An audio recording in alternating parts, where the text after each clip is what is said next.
Haven't talked to you in a while, man. How's it going? It's been a while, yeah. Definitely things are good. I'm healthy. I'm back in the gym, and just looking for that return.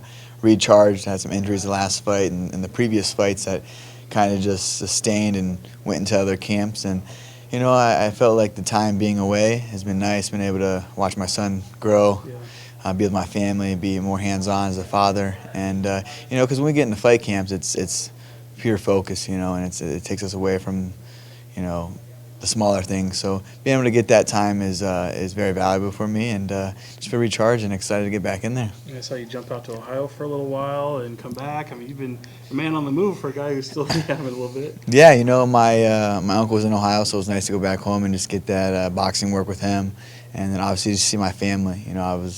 We grew up and that's all we had was family. So myself, my wife, and my family now live in Sacramento, and it's us out here. So it's nice to be able to go, have the luxury of being able to fly back and have my son be with his grandparents and cousins and uncles and all that. So it's nice to have that luxury to do that, and it's a good little breakup. I love Ohio, I love Sacramento. I only go to Ohio in the summertime though. So It's hot. yeah. It's hot. What do you just make? I know the family here at Team Alpha Male. I mean, this night is almost a celebration for them. See so many local fighters on here. What does it mean to you to see these guys kind of shine at this stage right now? It's great, for those guys to come out there and just put it all on the line. Each and every fighter that steps inside this octagon tonight is a warrior, and they've all come from different walks, different paths, different ways they've risen to the UFC. So it's cool to see that background. But for my teammates, I know what they put in day out, and to be able to have the Sacramento community, the city, to come out and show love to.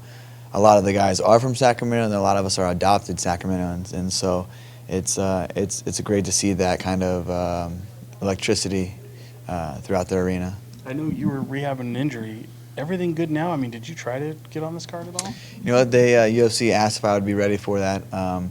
We weren't there in progress. I had to do some PRP injections, had some torn tendons in my wrist and hand, and broke the hand again. So, I'm in no hurry. And I just turned 28, just celebrated my 28th birthday in beautiful Lake Tahoe last weekend. So, I haven't hit my prime. I'm still growing. I'm still hungry, still motivated to do a lot of stuff in this sport, to leave my name left behind and walk out with my head held high. So there's a lot of goals and things that I want to accomplish in this sport before I'm done, and I feel like my best performances are ahead of me. Hey, did you feel like you've tumbled that far down that mountain? Dude, I mean, I started from the dirt, you know what I mean, and I grew and grew and grew and became top of the mountain, so sometimes you have to get knocked back down, and it's I trailblazed the path to the top and was very successful in my, under 2 years of being in the UFC, and was able to, accomplish being a world champion and defeating one of the best bantamweight fighters of the world. That's in the past. The wins are in the past. The losses are in the past. I'm just living in the present. I work forward to every day going there and challenging myself to get better. And the thing for me is, I know I'm one of the most skillful fighters in the UFC. It's just about for me to love it. I have to really love it and to keep that hunger and passion flowing. And I've been an athlete and a fighter my whole entire life. Like I said, I've been knocked down, knocked out many times in my life at rock bottom.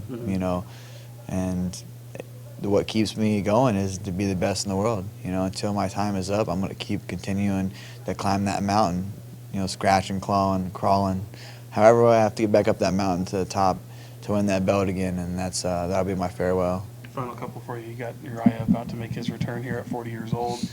Him, yourself, has caught the eye of Cejudo.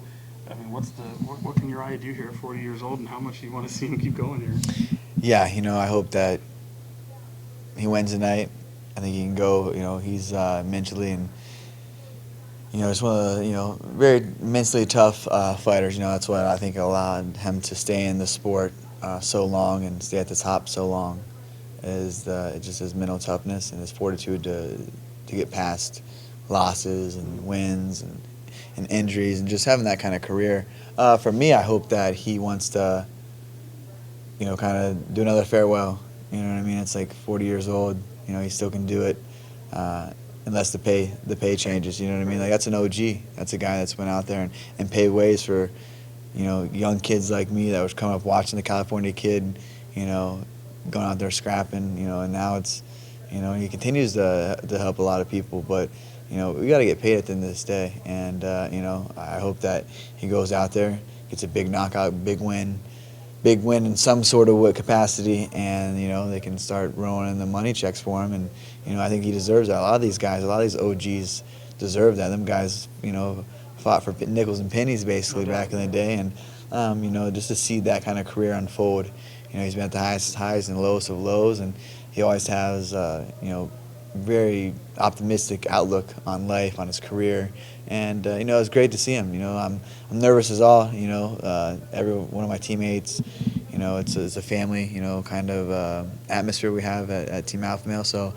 I don't like watching my friends fight. I'd rather be at home to where I can, kind of chill. Like here, it's kind of more, it's anxious, and but I'm just wish the best for him all. Stepping inside the octagon, just health. Health is most important at the end of the day. He's got a beautiful little daughter. He started a family, and that's the most important things in life, is being able to be there for them. Obviously, you had to provide, but to be there and be present with them. And finally, before I let you go, you mentioned you're no rush to come back, but do you have in your mind something circle or pencil? I'll fight whoever, man. Whoever it is, top 5, top 3, number 1, Henry, whoever.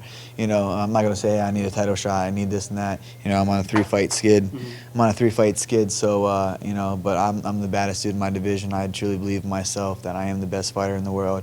And, it's a marathon, not a sprint, so I have a lot of fight left in me, and anybody in the division can get it, on the way back to the top. Do you picture something by the end of the year? Yeah, November. I think November is what we spoke on. I'm, back to training, and I'm feeling healthy, feeling amazing, actually better than I have in a really, really long time. So that's good signs for me, mind, body, and soul, going in there and just going in the flow state. But November, I heard Madison Square Garden. I heard they're doing an October card in San Francisco, so I'll go up to the Bay and, sling some hay. Appreciate you.